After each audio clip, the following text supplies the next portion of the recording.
malamig sila rito sa number 1 ng kaunlaran. Oo.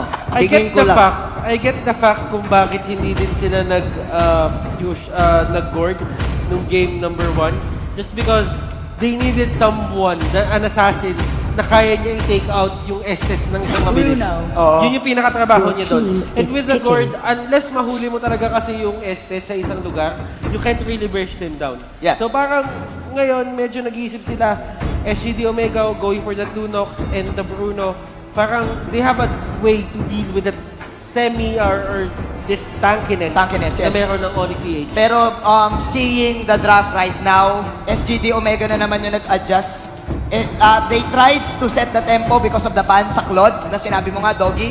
Pero naubusan na rin sila ng hero It's either inubusan din nila ng carry itong Onic PH kasi they are expecting probably the Granger dito sa larong to. So nag-risk na lang talaga sila ng Bruno pick. And I think kung mag-guard pa sila, mas risky yun. So mas pinili na lang nila yung Lunox na merong dodge mechanic. So, punti ka na dun mapick yung Roger. So, just to say something, sa Indonesia, meta si Roger. Oh, yeah. Yeah, ginagamit si Roger, like, highly gamit na gamit, mas lalo sa MPL doon. Sinabi mo kay Manjin, gagamit na naman to, talo na naman kami. Possible. Hoy, bago na ginagamit ko. Sino? Bruno na. Yun. Idol ko kasi si Toshino Yes, saka kung nakita mo, wala pang talo dito ang Bruno natin dito sa ating MPL Season 4. But yun nga mga kaibigan, we have here the draft natin on both dito Onic PH and as well with the SGD Omega. I'll be first on to the predictions itself. Just seeing the Bruno, I'll be going on SGD Omega. How about you? Ako, fan ako ng ganitong sign So, tingin ko SGD Omega to. May plano. Instant ban sila sa Claude Okay. Butters? I like the Bruno, but right now, mainit yung Onic. And yung draft nila nakuha nila, so I will have to go with Onic. Oh. And yes, Doggy. Ba't ako na naman? Alam, palit kaya tayo pag ako mauna kasi nape-pressure ako Hindi, I will go for SGD Omega just because of that export. First pick, malakas talaga ang first pick Like, super lakas ng first pick, so I will go for SGD Omega. Alright, yun na nga, yung panel predictions natin dito, it's gonna be 3-1 in favor of SGD Omega. Pero malalaman natin lahat ng mga yan. Sino nga kaya dito? Onic PH dito, only 1 game away going into the Grand Finals. Possible dito for a revenge on Sunspark. Or yung mga ating Dragon, aahon ka kaya to force game number 3. Pero ibabato ko muna kayo to our explosive shoutcaster, ang Provinciano Tandem. Take it away.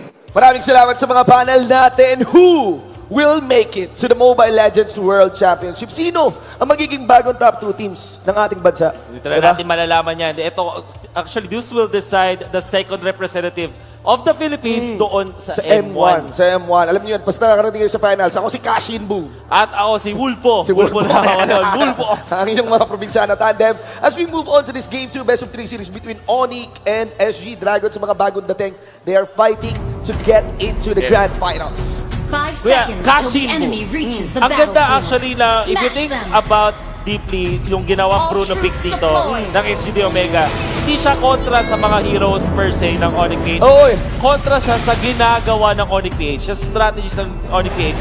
Kasi Onic PH, they want to group up.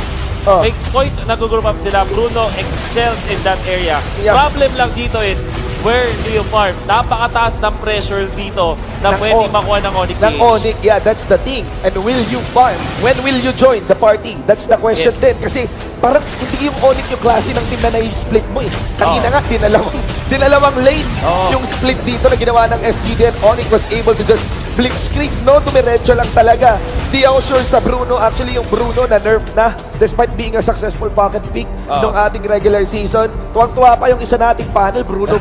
Daming binabanggit na street rank nung isa nating panel. Hindi ko alam. Parang di pa napadaan sa number 1 Selena ng Cubao.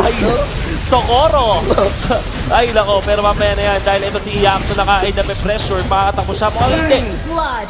One thing na hindi pa natin masyadong napag-usapan doon na nabanggit ni Doggy is the export. I think, I agree with Doggy. Export is such a good pick here.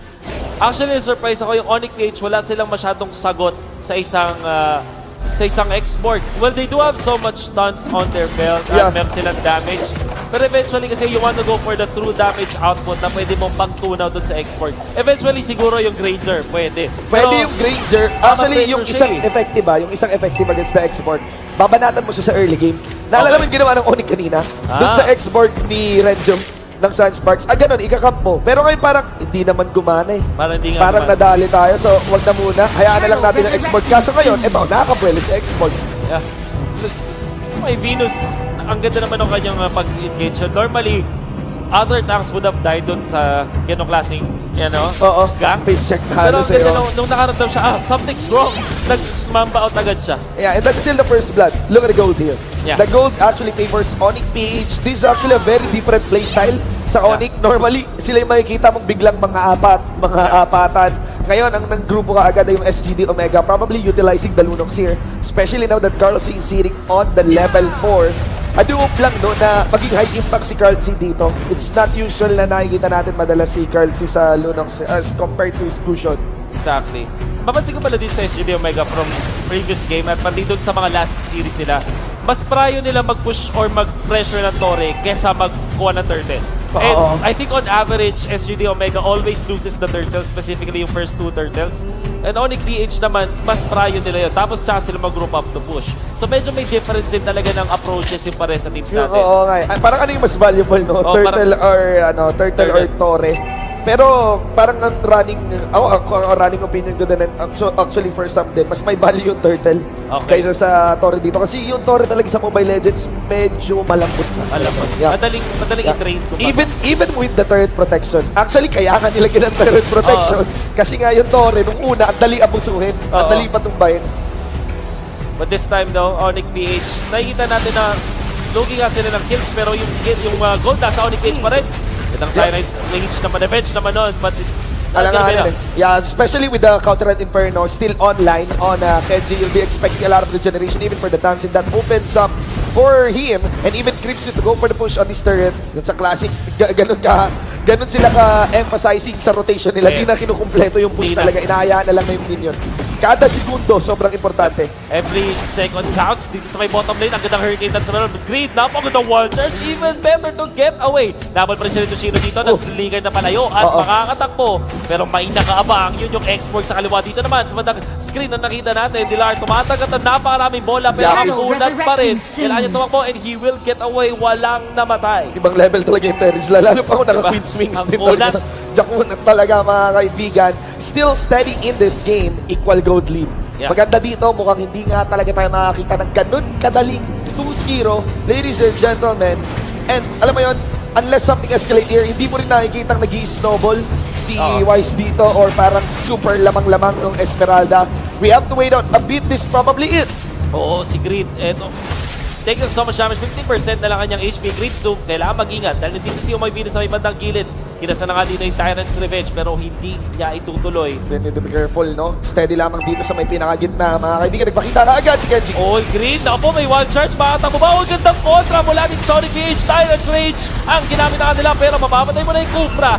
Get the Dams. Creep Zoo, try to na wala na siyang armor. At siya ay mapapatay. Kumalo na nga with the arrival. Pero yung Brilliance, penalty zone. Kumarekta sa dalawa. Green with a sliver of HP na mag-power nature pa. At nakamatay pa sila. Nag-abon na. May carry na dito. May carry na. Bulang-bulang si Wise. Actually, after the first kill, di ba? Sunod-sunod yun. Tatlo nakuha dito sa SGD Omega. The moment that the Tams fell down, bigla siya nagka-spike. Biglang nabili yung Calamity Reaper. Kaya talagang hindi niya atrasan. Proc na lang siya ng proc doon. Naroon sa Calamity Reaper na actually, because wala naman masyadong action na nangyari kanina, kind of relatively ahead. Look at that.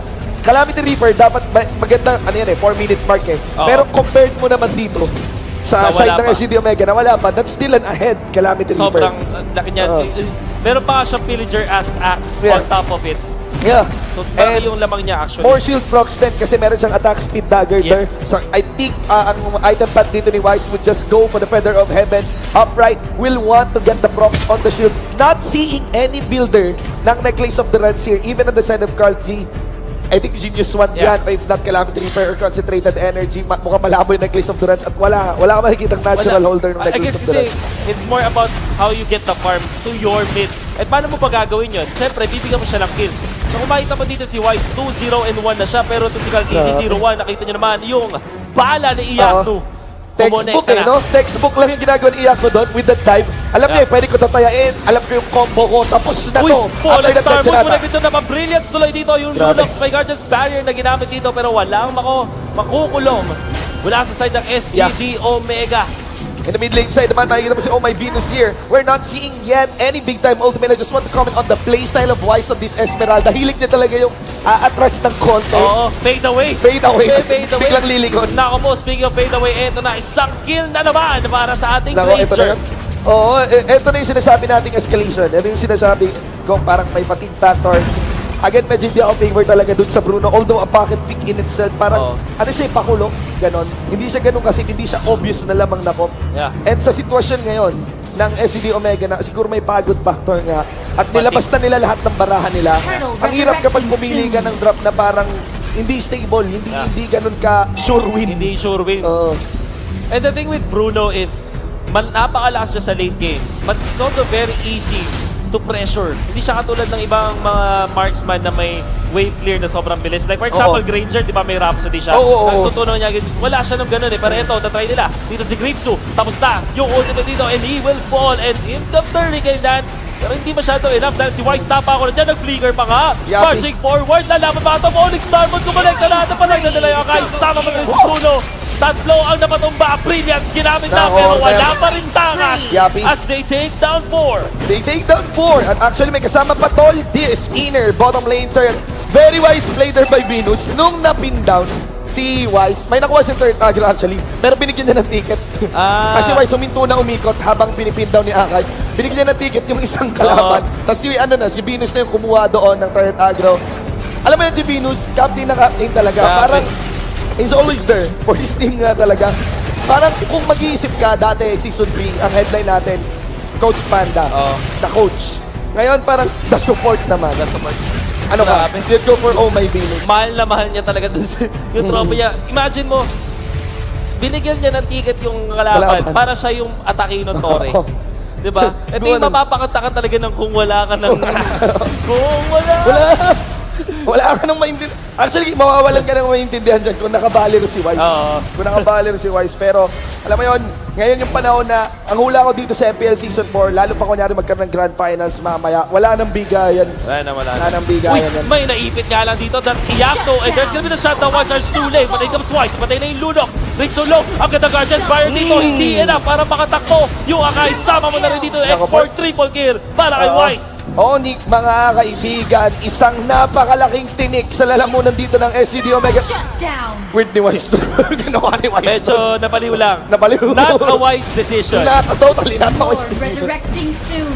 Sinubukan niya yata ma 1-for-1 kasi alam niyang wala ng takas siguro. Baka ganun. Pero hindi kailangan eh, no? Hindi na. Hindi Parang kailangan. siguro minsan talaga pag nag-init ka na talaga, pag nag-gigil ka na talaga, hindi mo na mapipigilan. But you have to avoid some of those skirmishes. Mapapa-comment ka mga ganun. Napa-comment ka na lang biglang gigil na gigil. Okay, so 5K gold lead dito pinangahawakan ngayon na ang Onic.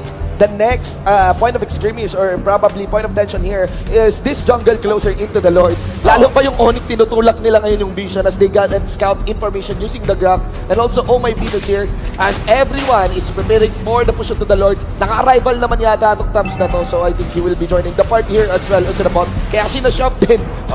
May shop din na plano yata yung Onic dito. Nag-rotate na lang yung Tams. Pinatunog na yung Lord.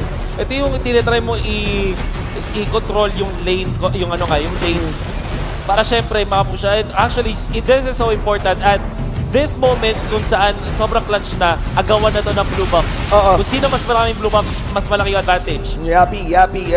And of course, nakikita mo naman yung playstyle dito ng Onic na invasive na sila, di ba? Invasive na sila. So sila yung nangaagaw at kailangan itong madepensa ng SCD Omega because yung panunundot dito ng Onyx, doon yung pagkakataon nila na pwede makabawi ang SCD Omega. Ayun na nga dito, ni Hit na ni Hurricane Dance, hindi masyadong kumalig na dito mga taas mga siyak, tumatay na yung Akai. In comes the last insanity, pero hindi enough ni Lars. Tinangkilang lahat ng apoy at ito na si Yakto na pa-brilliance. Yeah, one-on-one to. Pero syempre may critical yan. Patay na nga dyan. At ito na nga, nakita natin dalawa ang napatumba sa SGD Omega sa likod. Nandun pa yata yung Esmeralda. Na si Tashino will be able to run away for a bit. Bahala sa mukha no? Unahan. Grabe. At nakita mo yun, Kapal ng Itinayo damage. nila yung buff. Oo. Ang kapal ng damage ni Yakno doon kay... Well, wala naman defensive items din si Lunox talaga. Pero I was thinking makakabolt man lang kahit isa. Oo. Si Lunox doon.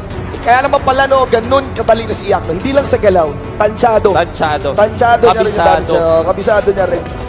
That's what you get after playing so much at hindi lang sa paglalaro eh, parang inaaral mo eh. May mga naalala ko eh, I think it was Onic Indonesia na ang term nila nga is ginagawang mathematics ang ML. Inaaral nila yung mathematics kung kailan sila Down to the last number. Hindi. Down to the last number dati. Yung Onic Indonesia. Kaya seeing the items here, ladies and gentlemen, for the most part, meron 2 core items na lamang dito. 1 to 2 core items na lamang dito mga taga-Onic PH compared to SGD Omega. Kaya naman nalambot yung Lunox talaga ng defensive items. Wala ring Athena Shield doon, di ba? Compared to the Blade of Despair, already in the hands of Yakno. And that is an immediate takedown dun sa ating Lunox. 4 versus 5. Grabe. For 26 more seconds, sama mo na rin yung Lord. So talagang nakapakalaki na advantage ng Onic dito. Naninigurado yung Onic.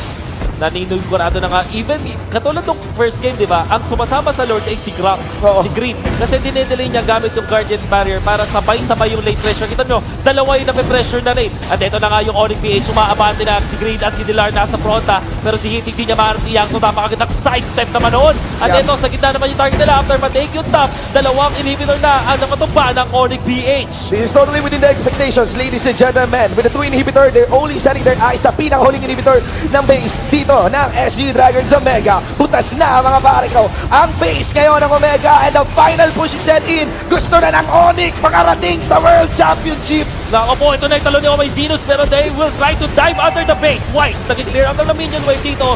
Flicker away, it comes Omay Venus. Ang ganda That's naman it. tayo ng Razor Disc. Good No, be not it. yet. Penalty pa, penalty zone sa may likuran. Export goes down. Wise, mababa yung HP dito pero si Green buhay pa rin dito sa kanan. Finally forward. will fall. But Omay Venus will 2 help forward. them take down the dams. Sino ba ang kasunod? Huling Sino talo. ba? Sino ba? And that's it, ladies That's and gentlemen. We have Onic PH going into the Grand Finals. Onic